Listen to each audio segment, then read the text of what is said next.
എഴുത്തച്ഛനെ പറ്റി പ്രതീക്ഷിക്കാവുന്ന ഏതാനും ചോദ്യങ്ങൾ നമുക്ക് നോക്കാം. ആധുനിക മലയാള ഭാഷയുടെ പിതാവാണ് എഴുത്തച്ഛൻ.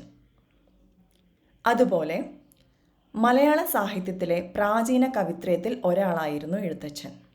പ്രാചീന കവിത്രയമെന്ന് പറയുമ്പോൾ 3 പേരാണ്: കുഞ്ചൻ നമ്പ്യാർ, ചെറുശ്ശേരി, എഴുത്തച്ഛൻ.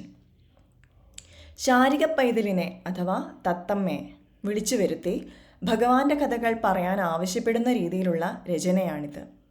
കിളിപ്പാട്ട് പ്രസ്ഥാനം എന്ന പേരിലാണ് ഇത് അറിയപ്പെടുന്നത്. അതുകൊണ്ട് തന്നെ എഴുത്തച്ഛൻ കിളിപ്പാട്ട് പ്രസ്ഥാനത്തിൻ്റെ പ്രധാനിയാണ്. അദ്ദേഹത്തിൻ്റെ പ്രധാനപ്പെട്ട 2 രചനകളാണ് അധ്യാത്മരാമായണം കിളിപ്പാട്ടും മഹാഭാരതം കിളിപ്പാട്ടും. എഴുത്തച്ഛൻ്റെ സ്മരണയ്ക്കായി സംസ്ഥാന സർക്കാർ ഏർപ്പെടുത്തിയ പുരസ്കാരമാണ് എഴുത്തച്ഛൻ പുരസ്കാരം. സംസ്ഥാന സർക്കാരിൻ്റെ പരമോന്നത സാഹിത്യ പുരസ്കാരവുമാണ് എഴുത്തച്ഛൻ പുരസ്കാരം. ഇത് ആദ്യമായി ഏർപ്പെടുത്തിയത് 1993 ശൂരനാട് കുഞ്ഞൻപിള്ളയ്ക്കാണ് ആദ്യത്തെ എഴുത്തച്ഛൻ പുരസ്കാരം ലഭിച്ചത്.